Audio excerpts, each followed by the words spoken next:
ابتدى التمثيل قبل ما اتعلم الكلام. اول دور ليا كان في فيلم اكشن كوميدي لام بتحاول تنقذ الكوكب. الفتره دي كنت بتعلم ان انا ما اعملش على نفسي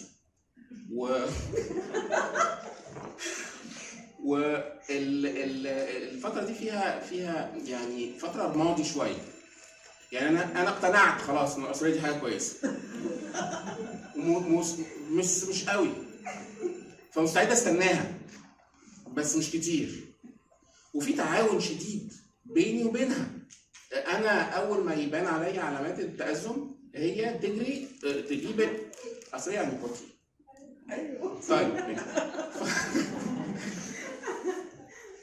فيبتدى يبان عليا علامات التأزم، تطلع تجري هي دي الحته الاكشن كوميدي علشان هتنقذ الكوكب من الانفجار الكبير، وتيجي وبعدين ابص لها ببراءه وصداقه وحب، اقول لها نو نو نو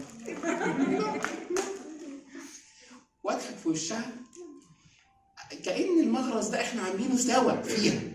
تمام.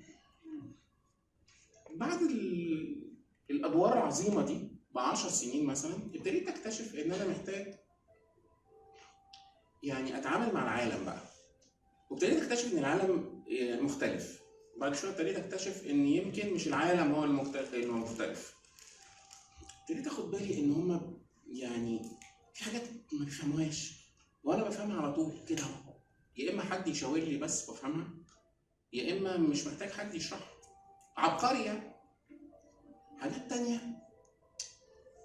الناس كلها فاهماها، يقولوا يا جماعه انت عارف يقولوا لك كلهم يقولوا كاميرا خفيه لا تتكرر وانا مش فاهم خالص مهما حاولت. حمار يعني. وحاجات انا شايفها عاديه جدا هم مستغربينها، حاجات هم شايفينها عاديه جدا وانا غريب مش من هنا يعني. طب الحل ايه؟ امثل، ادفنهم الناس دي تحت مصر، امثل اني فاهم وانا ميح، امثل اني مش فاهم حاجه خالص وانا فاهم كل حاجه كويس قوي قوي قوي، امثل ان الحاجه دي ما وجعتنيش، هي وجعتني قوي.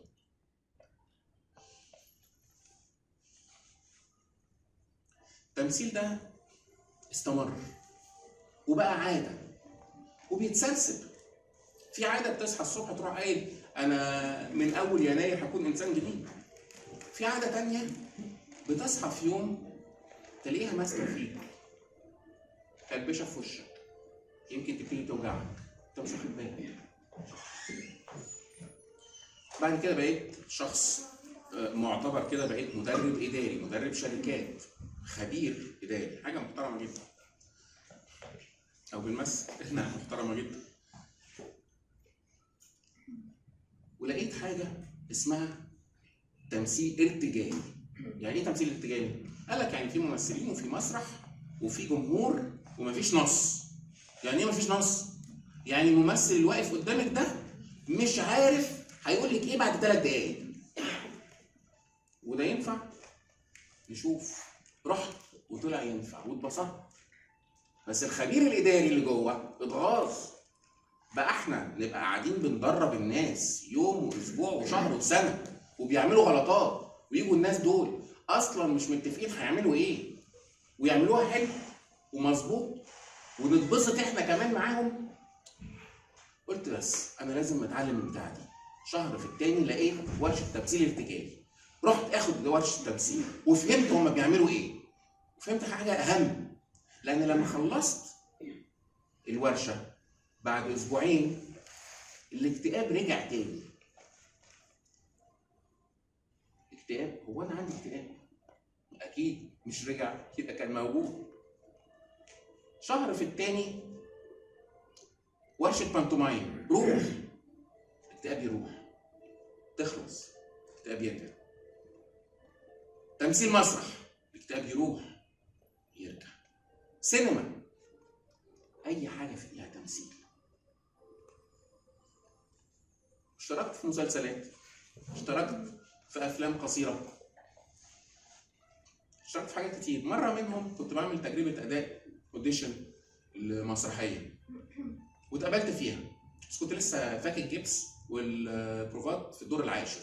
اعتذرت المسرحيه، بس انا هاجي لكم مسرحيه وانتوا حلوين وعاملين شغل جامد والنص غير طبيعي وانت والله اتبسطنا بيك، بس يلا مش مشكله. مسرحيه بعد قد ايه؟ 4 شهور. ده انا هاجي وهجيب ناس. شهر قبل المسرحيه عرفت ان انا مواعيدي مش نافعه. هكلم الجدع ولا لا؟ ده انا قاعد باكد عليه ان انا جاي بقالي 3 شهور اهو. المهم لقيته كلمني، جالك الموت يا تارك الصلاه. قلت هعمل ايه؟ احمد انا عايزك في حاجه. طب بس انا هقول لك حاجه الاول، ما هو يمكن اعرف الهيه. قلت له مش هعرف اجي يوم المسرحيه الحقيقه، انا اسف جدا. قال لي مش مشكله، يعني هو كان مستمع جيد جدا. قال لي مش مشكله خالص، انا بكلمك في حاجه اهم كتير. قلت عدت حلوه. قال لي انا البطل اللي في المسرحيه عمل عمليه مش هيقدر يمثل، ما عنديش غيرك اللي قاري النص واحنا موافقين عليه، وفاضل لي اسبوعين مش هلحق اجيب حد تاني. رحت اقرا الورق واحفظ. الورق موجود والكلام بيطلع، بس مش حاسه خالص. يعني هسمع كده لغايه ما قلت لا انا لازم اتصرف في الحدوته دي. فاضل 3 ايام. بصيت في الورق خدت بالي من حاجه. النص عن راجل عايزين يدفنوه بالحي عشان يورثوه. العبقري اللي جوايا صحي وراح باصص لاخوه وقال له عندك نص العيال فيه مدفونين بالحياه وانت ما خدتش بالك خالص. اما صحيح حمار، اقلع الكفن اللي عليك ده وتعالى عندنا طلعه. وطلعوا على المسرح ولعلعوا وصوتهم بقى جاي اخر البلد والناس اتبسطت. والمخرج يقول لي انت مصدق النص؟ مصدق النص. قال صدقه قوي وعارفه قوي. وبقيت امثل واحب التمثيل اكتر واكتر واكتر. وبقى يطلع العبقري ويطلع الحمار ويطلع الغريب ويطلع الجلياط اللي ما كانش عارف يطلع ويطلع الحساس اللي مش عارف يتكلم. وبقيت بدل ما امثل عشان اخبيهم بقيت امثل عشان يطلعوا وتسمعوا.